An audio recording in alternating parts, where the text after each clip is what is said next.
Hello friends, আজকে চলে এসেছি একটা নতুন ভিডিও নিয়ে। তোমরা সবাই কেমন আছো? আশা করছি ভালো আছো, আমিও ভালো আছি। এটা হচ্ছে রান্না পুজোর স্পেশাল ভিডিও।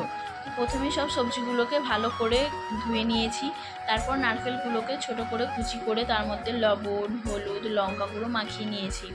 তারপর কাকিমা সব সবজিগুলোকে কেটে দিয়েছে, আর তাতে আমি লবণ, হলুদ, লঙ্কা গুঁড়ো মাখিয়ে নিয়েছি।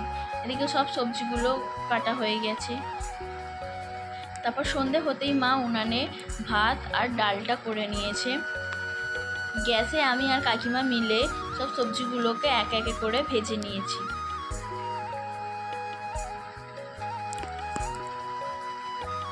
সব সবজি এদিকে ভাজা হয়ে গেছে। শেষে মাছ ভাজা, ইলিশ মাছ আর কাটা মাছ।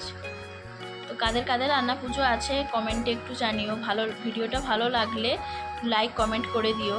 সবাইকে টাটা, বাই।